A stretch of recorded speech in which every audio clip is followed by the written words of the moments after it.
Hey there, biology students. As is custom, we are skipping around the order numerically in our book, and now we're jumping back down to chapter 3. Actually, our last unit here that we'll cover before the end of the year is ecology, and there's actually 3 chapters. We'll be investigating chapters 3, 4, and 5. All right, so what is ecology?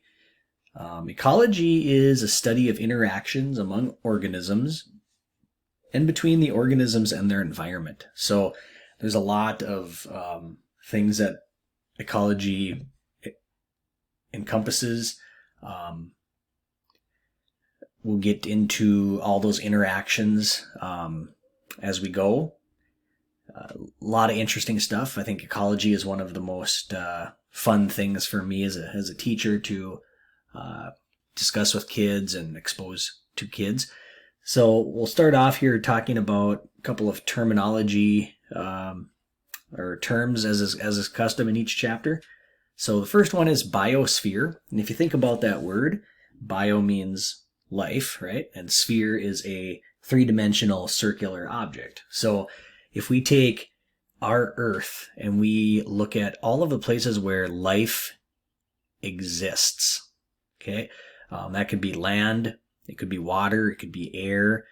We could be talking about small life, big life, anything from a bacteria on the low end to mold spores, all the way up to us as humans, big trees, sequoia trees, oak trees, even whales. Okay, so life can take many different sizes, and also where that life is found. And so our biosphere is actually a layer in our Earth, or our Earth system, 4 miles above the surface and 6 miles or so below the surface. So a total layer of about 10 miles thick, which may seem really large, but if you think of the Earth as an apple, that biosphere really is just the skin of that apple. And if you've ever peeled an apple or bit into an apple and looked at it like a cross section, it's not a big part of the Earth.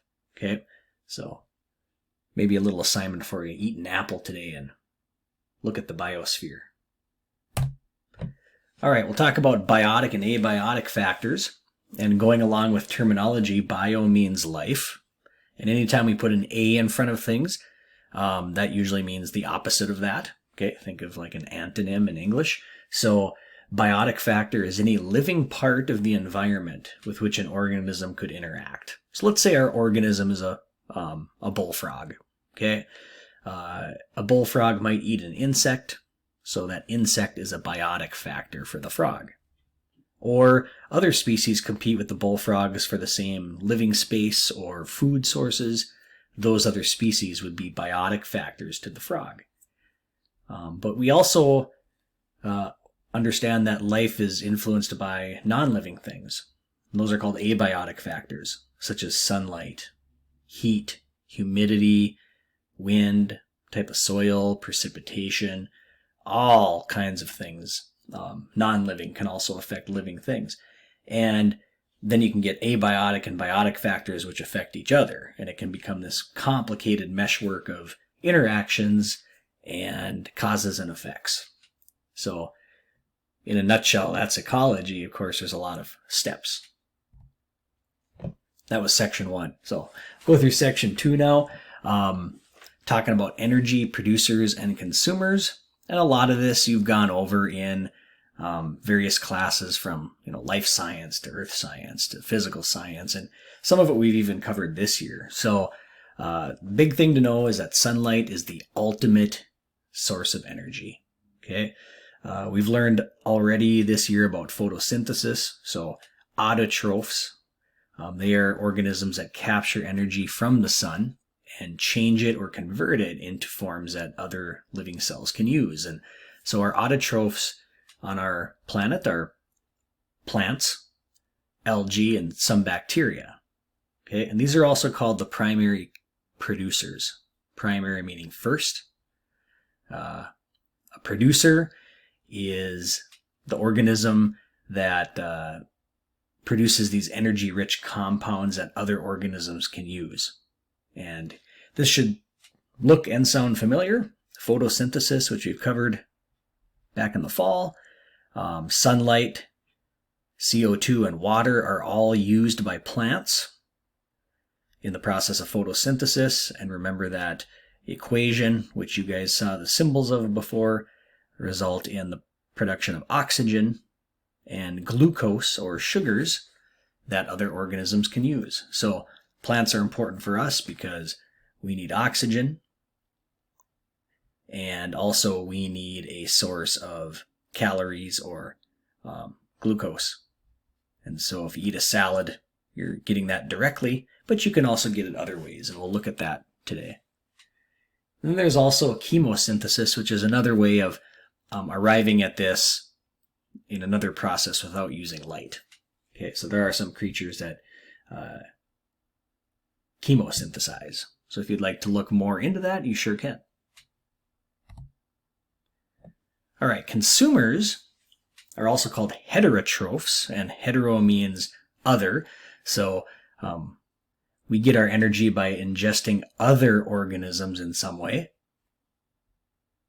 And that's why they call us a consumer, or those organisms consumers. And there's several kinds of consumers, and we'll look at that here. Kind of a fun thing to look at. Start off with probably the one you're thinking of right off the bat, carnivores. And if you know Spanish, carne means meat. Okay, so you can see where some of these words we use in life and in other parts of the world have been derived. Carnivores kill and eat other animals. And the reason for this parentheses is in a classroom setting, I'd have students list some on their own, and then I give them a couple examples. So snakes, dogs, cats, otters, we know those things kill other animals and consume them. It's part of their lifestyle.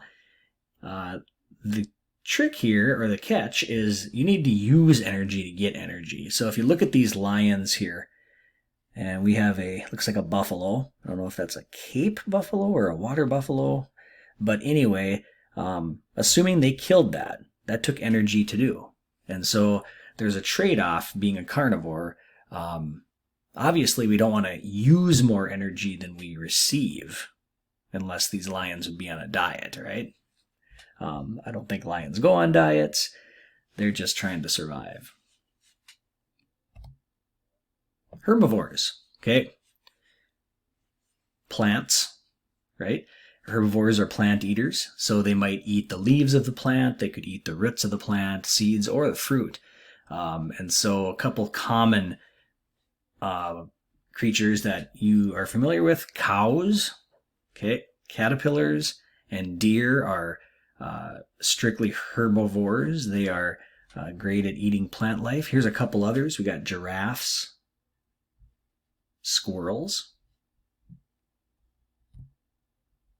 Okay. Omnivores.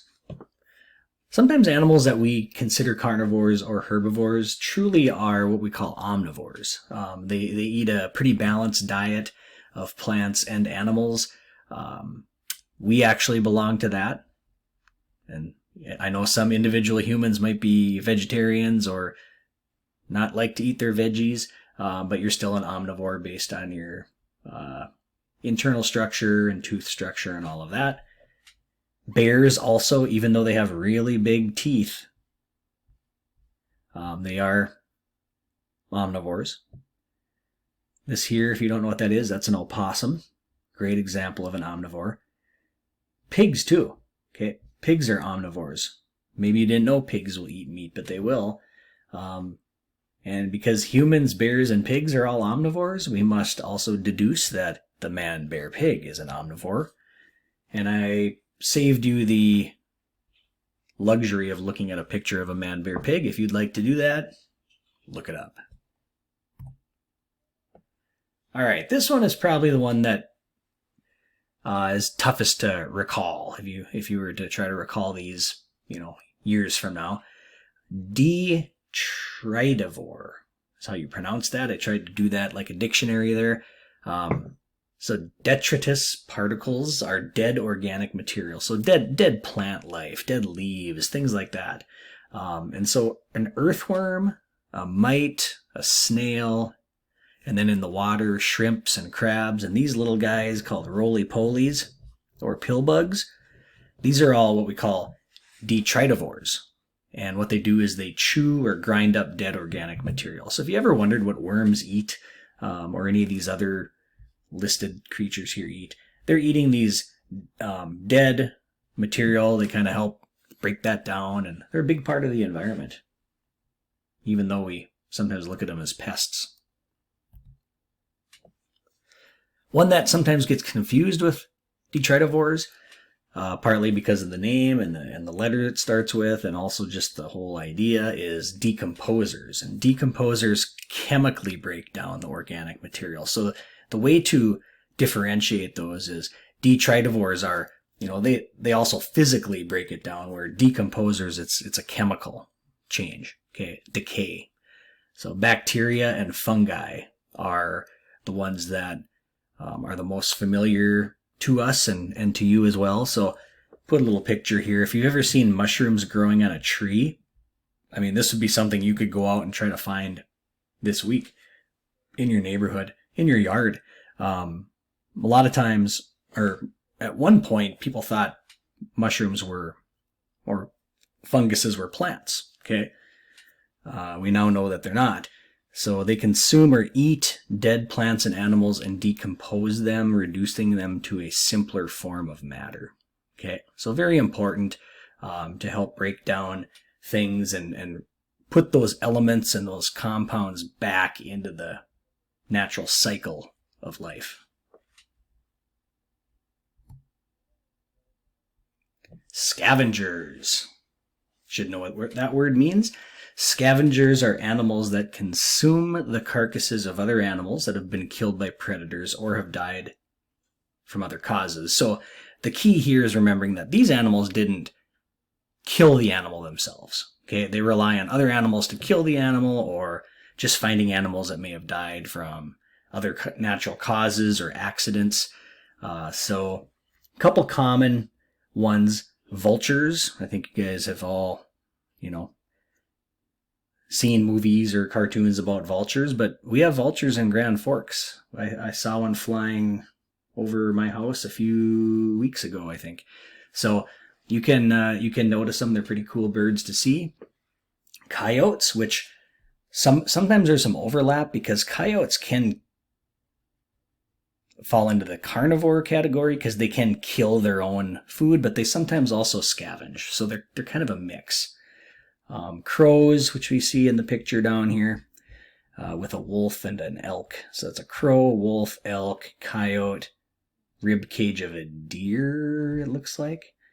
Magpies, which is another bird, and our national symbol. So I think a lot of people tend to view the eagle as this majestic, predatory animal, when in fact they're largely a carnivore eating dead things that are laying on the side of the road. So kind of a comical way to think of our national symbol, but it's the reality. Okay, so you've watched the video. Hopefully most of this made sense. Ecology is fairly simple, and it's fun to think about too, and you can see these things. You can observe them in real time. And so I think that really helps to make sense of this stuff. So go ahead, complete the ecology quiz, get outside today. It looks like a sunny day. I know Jackson and I are going to go hit the river on kayaks a little bit and get some sun and get some fresh air. So, we will see you again early next week. I reminded you about a podcast coming up. That is coming up. I'm still just trying to figure out what we're going to do with it and stuff. So I think next week we'll be doing that podcast. All right. Stay sane, stay safe, and stay current on your work.